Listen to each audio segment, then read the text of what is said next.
तो पेनिट्रेंट्स कितने तरह के होते हैं अभी ये हम लोग देखेंगे। डीपीटी में हम लोग यस्टरडे देखे थे डीपीटी मटेरियल के बारे में।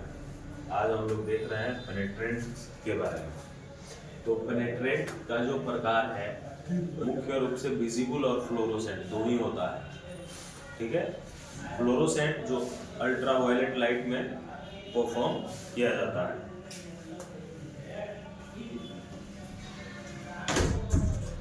और विजिबल जो है वो डे लाइट में किया जाता है।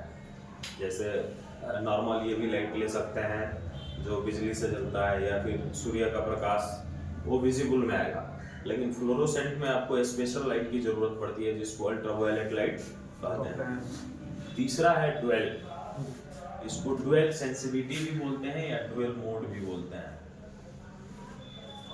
सेंसिटिविटी भी बोल सकता है। ठीक है, जिसमें दोनों प्रकार है। दोनों प्रकार माने विजिबल में भी दिखेगा और फ्लोरोसेंट में भी दिखेगा। तो ये टोटल 3 हो गए। अब विजिबल फ्लोरोसेंट 3 तरीका से रिमूव किया जाता है। 3 उसका प्रोसेस है। एक solvent removal visible colour contrast है, दूसरा solvent removal fluorescent colour contrast है।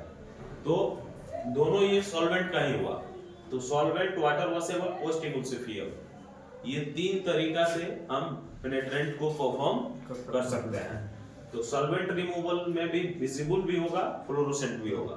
ठीक है, वाटर वॉशेबल में विजिबल भी होगा, फ्लोरोसेंट भी होगा। पोस्ट इमल्सिफिएबल में विजिबल भी होगा, फ्लोरोसेंट भी होगा। तो ये मुख्य रूप से ये भी 3 ही प्रकार हुआ। ठीक है, लेकिन दोनों में काम कर रहा है, फ्लोरोसेंट में भी और विजिबल में भी। तो सॉल्वेंट रिमूवल मतलब हो गया कि हम एक सॉल्वेंट बेस्ड क्लीनर लिए और इसको रिमूव कर दिए।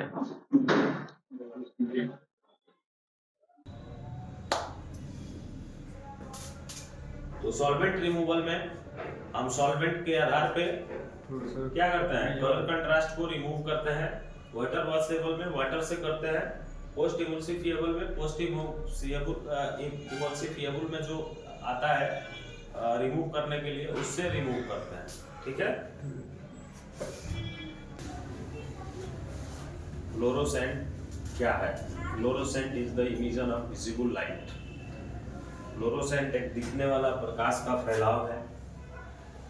When any medium is exposed to short wavelength energy, जब फ्लोरोसेंट का कोई भी पदार्थ शॉर्ट वेवलेंथ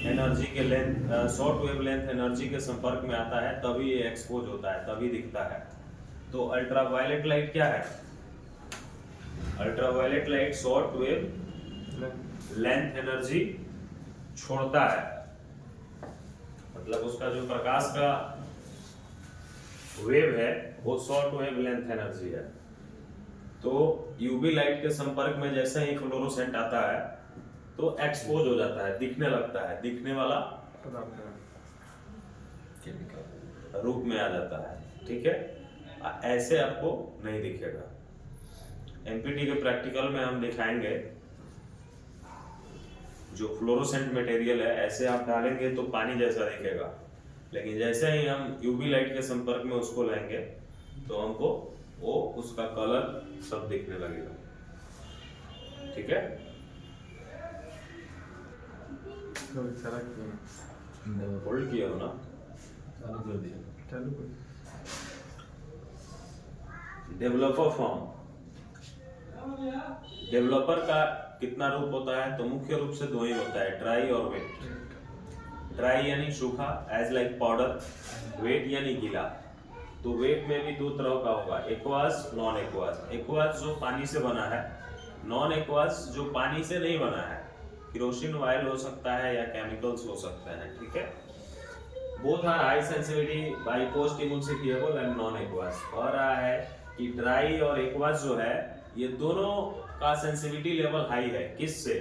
पोस्ट इमल्सिफिएबल से और नॉन एक्वास से। ये दोनों से, इन दोनों का सेंसिटिविटी हाई है। इमल्सिफिएबल, तो इमल्सिफिएबल 2 तरह का होता है, हाइड्रोफिलिक, लिपोफिलिक। हाइड्रो से ही क्लियर होता है कि पानी से बना हुआ है। लिपोफिलिक नाम से ही क्लियर होता है वायल्स के आधार पे बना हुआ है। High viscosity emulsifier are low acting, जो इमल्सिफियर ज्यादा चिपचिपा रहेगा उसका क्रिया क्या होगा, धीमा हो जाएगा, वो हो जाएगा। अभी आप यहाँ डालेंगे तो धीरे धीरे वो क्या करेगा, फैलेगा। और लो विस्कोसिटी जिसमें रहेगा, कम चिपचिपापन, वो क्या होगा, तेजी से फैलेगा। तो ये बैलेंस बना के लेके चलना पड़ता है, ज्यादा चिपचिपा भी ना हो, कम चिपचिपा भी ना हो, ठीक है। Post emulsifiers, the post emulsifiable visible dyes should be used whenever required. और है कि जहाँ जरूरत हो वहाँ पे इसका हम प्रयोग में ले सकते हैं, कोई दिक्कत नहीं है। But sensitivity is greater than that provided by the water washable visible dye system. और है कि वाटर वॉशेबल डाई सिस्टम जो है, विजिबल डाई सिस्टम, उससे इसका सेंसिटिविटी ज़्यादा होता है, तो हम वाटर वॉशेबल के जगह पे इसी को प्रीफर्ड करेंगे।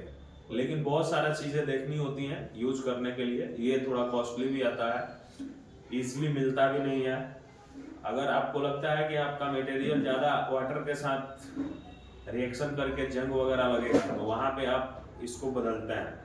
तो डिपेंड अपॉन प्रोसीजर के आधार पे भी हम क्या करते हैं, डीपीटी का सिलेक्शन, डीपीटी पेनेट्रेंट का सिलेक्शन करते हैं। सॉल्वेंट लेके चलना है या फिर वाटर वॉशेबल लेके चलना है या पोस्ट इमल्सिफिएबल लेके चलना है, ये मटेरियल के ऊपर भी निर्भर करता है, प्रोसीजर के ऊपर भी निर्भर करता है। तो ये सारा चीज देखते हुए हम इसका क्या करेंगे, सिलेक्शन करेंगे। Developer and पेनेट्रेंट will be made by same manufacturer. Developer पेनेट्रेंट एक ही ब्रांड जो है बनाती है। क्लीनर दूसरी कंपनी बनाती थी, लेकिन अब क्लीनर भी एक ही कंपनी बना रही है। मतलब जिस कंपनी का आपका डेवलपर पेनेट्रेंट है, उसी कंपनी का आपको क्लीनर भी मिल जाएगा। Manufacturer, name of manufacturer of developer and penetrant, Magnaflux company का मिल जाएगा, प्रदीप मेटल का मिल जाएगा, चेकमेट का मिल जाएगा, डायग्लो का मिल जाएगा, प्रोचेक का मिल जाएगा। तो ये सारे कंपनियों का आपको मिल जाएगा। तो लिक्विड पेनेट्रेंट को तीन तरीका से हम यूज में लेते हैं, ठीक है। ये उसका फ्लो चार्ट है, सॉल्वेंट रिमूवल के बेस पे, वाटर वॉशेबल के बेस पे, पोस्ट इमल्सिफाइड के बेस पे। तो तीनों में सबसे पहले प्री क्लीन किया जाता है, सतह को, सरफेस को प्री क्लीन किया जाएगा। फिर तीनों में अप्लाई किया जाता है पेनेट्रेंट, लेकिन इसके बाद सिस्टम चेंज हो जाता है, ठीक है। इसमें हम ड्यूअल टाइम देते हैं पेनेट्रेंट अप्लाई करने के बाद। ड्यूअल टाइम के बाद जो एक्सेस पेनेट्रेंट होता है उसको सॉल्वेंट वाइप करते हैं, सॉल्वेंट को क्लॉथ पे लेते हैं और एक दिशा में हम क्या करते हैं, उसको पोंछ देते हैं। और फिर दो ऑप्शन हमारे पास है, या तो ड्राई डेवलपर डालेंगे या वेट डेवलपर डालेंगे, ठीक है। जबकि यहाँ पेनेट्रेंट के बाद हम डायरेक्ट वाटर वॉश करते हैं, ठीक है। और यहाँ पेनेट्रेंट अप्लाई के बाद से फिर इमल्सिफियर भी डालते हैं, फिर वाटर वॉश करते हैं। वाटर वॉश करने के बाद दो ऑप्शन है हमारे पास, उसको सूखने दिया जाए या वाटर बेस्ड डेवलपर डाल दिया जाए। तो सूखने दिया जाएगा, उसके बाद से हमको रिजल्ट मिल जाएगा, या वाटर बेस्ड डेवलपर डालेंगे तो उसके बाद से हमको रिजल्ट मिलेगा। तो रिजल्ट में क्या मिलेगा, इंडिकेशन। अब उस इंडिकेशन का इंटरप्रिटेशन करेंगे, देखेंगे कि ये रिलेवेंट इंडिकेशन है या नॉन रिलेवेंट इंडिकेशन है। तो इंडिकेशन आने के बाद इंस्पेक्शन में वो चीज हम क्लियर करेंगे, ठीक है। इंस्पेक्शन हो गया, रिजल्ट पता चल गया, फिर हम उसको पोस्ट क्लीन करेंगे। तो यहाँ ड्राई के बाद फिर हम अप्लाई ड्राई डेवलपर डालेंगे सूखने के बाद, और यहाँ वाटर बेस्ड अगर डेवलपर डाल देंगे तो ड्राई करने देंगे। उसके बाद से इन सबका ऑप्शन क्या आएगा, इंडिकेशन मिलेगा, फिर इंस्पेक्शन करेंगे। जो इंडिकेशन आएगा उसका इंस्पेक्शन में देखेंगे, रिलेवेंट इंडिकेशन है, नॉन रिलेवेंट इंडिकेशन है या कोई इंडिकेशन नहीं है। उस आधार पे हम क्या करेंगे, पोस्ट क्लीन रिपोर्ट अपना तैयार कर लेंगे और इसको पोस्ट क्लीनिंग करवा देंगे। पोस्ट क्लीनिंग यानी उसका सफाई करवा देंगे, और जो हमको मिला है उसके आधार पे हम अपना रिपोर्ट तैयार करेंगे। Reference block are the block which will have non-discontinuity, which will produce constant and repeatable result. Reference block यानी सहायक खंड या सहायक टुकड़ा एक ऐसा टुकड़ा है जिसमें हमारे जानकारी में डिसकंटिन्यूटी मौजूद होती है, जो बार बार एक ही जैसा निश्चित और परिणाम देता है, एक समान ही परिणाम देता है। तो इससे हमको क्या पता चल जाता है कि डिफेक्ट जो डिसकंटिन्यूटी आ रहा है वो कैसा आ रहा है।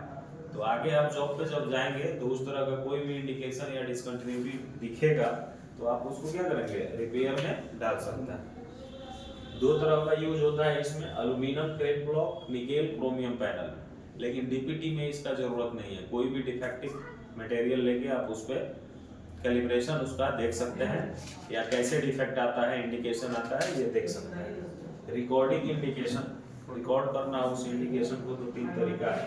फोटो खींच लीजिए, बाई स्केच बना लीजिए, या ट्रांसपेरेंट एडहेसिव टेप होता है उस पर चिपका दीजिए, तो जहाँ डिफेक्ट होगा वहाँ रेड हो जाएगा, बाकी जगह व्हाइट व्हाइट रहेगा। ठीक है। एक्सेप्टेंस क्राइटेरिया होगा इसका SME सेक्शन 8 डिवीजन 1 अपेंडिक्स 8।